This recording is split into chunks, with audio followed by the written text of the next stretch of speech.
Ce que vous allez entendre dans cette vidéo, personne ne vous l'a jamais dit aussi clairement. Ce sont des vérités oubliées, des secrets enterrés et des scènes terrifiantes que même les croyants redoutent. Beaucoup pensent connaître le jour du jugement, mais ignorent les étapes mystérieuses de la restauration. Ils ignorent ce qu'il arrive vraiment aux mécréants. Saviez-vous que certains seront ramenés à la vie sans être humains ? Saviez-vous que certains seront ressuscités avec des visages transformés, avec des corps défigurés par leurs péchés ? Cette vidéo n'est pas faite pour vous faire plaisir. Elle est là pour réveiller vos cœurs, pour vous montrer comment Allah soutient ses serviteurs à chaque étape et comment les ennemis d'Allah seront humiliés à chaque instant. Restez jusqu'à la fin, car ce que vous allez découvrir va bouleverser tout ce que vous pensiez savoir. Avant de commencer, si tu likes cette vidéo et t'abonnes à la chaîne, je prie qu'Allah te protège le jour du châtiment, qu'il t'accorde sa miséricorde quand beaucoup seront abandonnés, et qu'il fasse de toi l'un de ceux qui entreront au paradis aux côtés du prophète Mohammed, paix et bénédiction sur lui, parmi les habitants éternels d'Al-Firdaus. Le grand réveil, le commencement de l'éternité. Le silence règne. Puis, soudain, un souffle.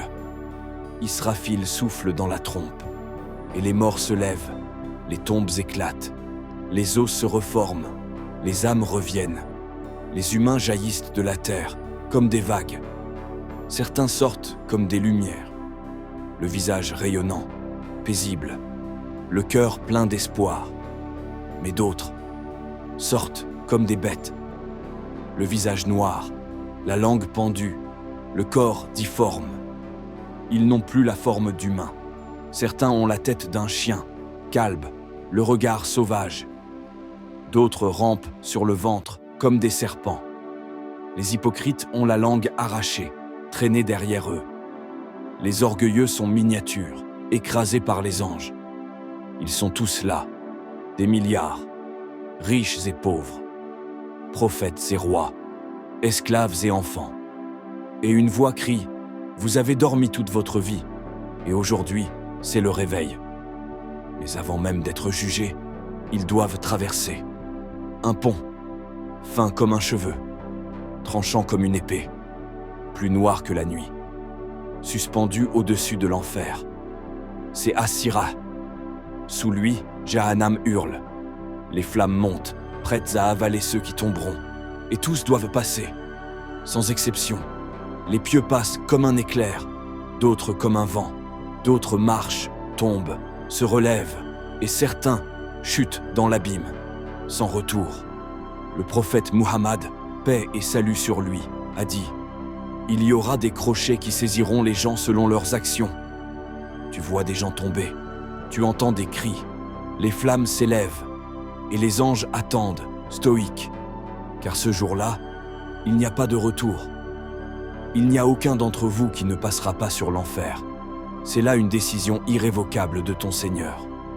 Oui, tous y passeront, même les prophètes, même les pieux, même ceux dont les œuvres sont aussi lourdes que les montagnes. Mais alors, qui passera et comment ? Les croyants marcheront selon la lumière de leurs actes. Certains passeront aussi vite qu'un éclair, d'autres comme un vent puissant, d'autres en courant, d'autres en marchant, d'autres en rampant. Et certains tomberont. Le Sirat est vivant. Il reconnaît les cœurs. Il ne laisse passer que ceux dont les pas ont marché vers Allah dans cette vie.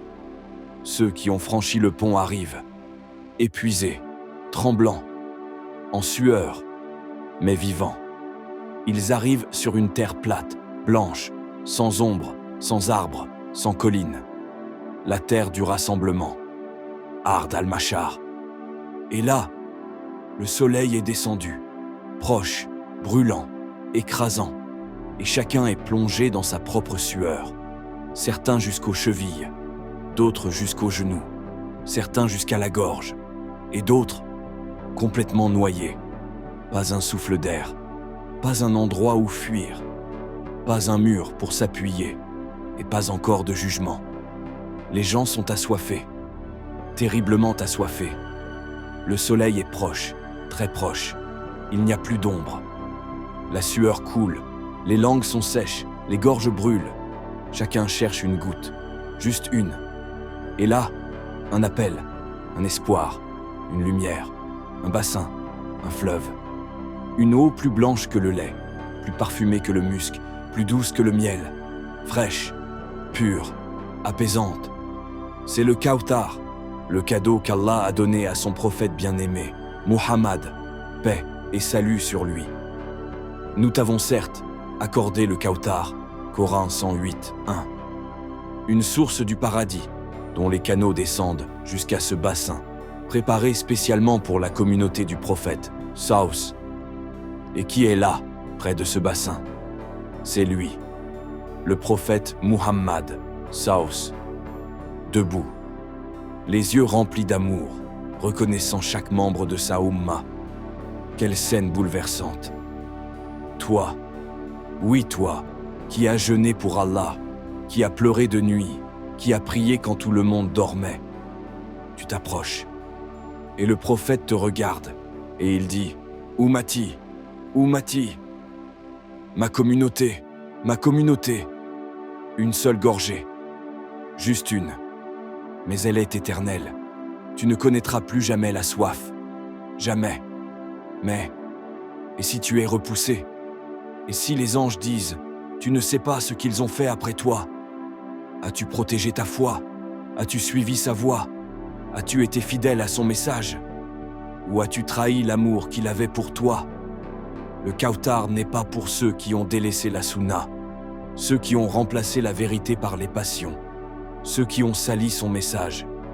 Toi, seras-tu parmi ceux qui boiront ou parmi ceux que le prophète détournera?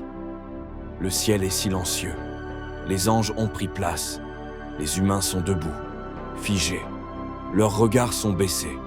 Et dans ce silence insupportable, un seul mot va tout changer. Approchez pour recevoir vos livres. Les gens lèvent la tête, avec des cœurs qui battent que si fort qu'on dirait qu'ils vont exploser. Ils savent, le moment est arrivé. Ce moment que le prophète Muhammad, paix et bénédiction sur lui, a décrit. Chaque être humain sera présenté à son Seigneur, sans traducteur, sans intermédiaire. Et Allah lui dira, « T'as-tu souvenu de tel péché? T'as-tu souvenu de tel autre ?» Et la personne dira, « Oui, Seigneur », jusqu'à ce qu'elle pense être perdue. Mais ce n'est que le début. Les anges tiennent dans leurs mains les registres. Ces livres dans lesquels tout a été noté. Chaque parole, chaque regard, chaque pensée, chaque clic, chaque message, chaque vidéo regardée. Tout. Et tout est inscrit dans un livre clair. Tu pensais qu'Allah avait oublié? Tu pensais que ce que tu faisais en cachette allait disparaître? Tu pensais que personne ne voyait? Mais Allah voit. Et il n'oublie jamais. Le livre s'approche de toi. Tu trembles. Tu ne sais pas encore dans quelle main il va tomber. Et là, si tu faisais partie des croyants sincères, des patients, des priants, le livre tombe dans ta main droite. Et à cet instant, ton cœur explose de soulagement. Ton visage brille. Tu ris, tu pleures de joie. Et tu cries, « Prenez, lisez mon livre. J'étais sûr de retrouver mon Seigneur. Et je savais que ce jour viendrait. » Coran 69, 19 à 20.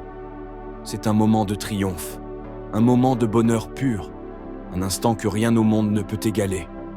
Tu tournes les pages, et tu vois toutes tes prières, toutes tes aumônes, toutes les fois où tu as résisté à la tentation, où tu as dit non à l'interdit, où tu as pleuré dans la nuit en demandant pardon.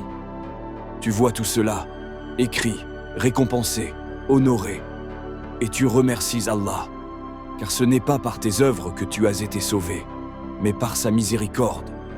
Mais, si tu faisais partie de ceux qui oubliaient la prière, qui passaient leurs nuits à désobéir, qui riaient de la religion, qui reculaient face à l'appel d'Allah, alors, ton livre te sera donné dans ta main gauche, ou pire encore, dans ton dos. Et là, ton visage se noircit, tu t'effondres, tu sais ce qui t'attend, et tu murmures avec une voix brisée, « Plût à moi que je n'eusse pas reçu mon livre, et que je n'eusse jamais connu mon compte. Hélas, ma richesse ne m'a servi à rien. Mon pouvoir est anéanti.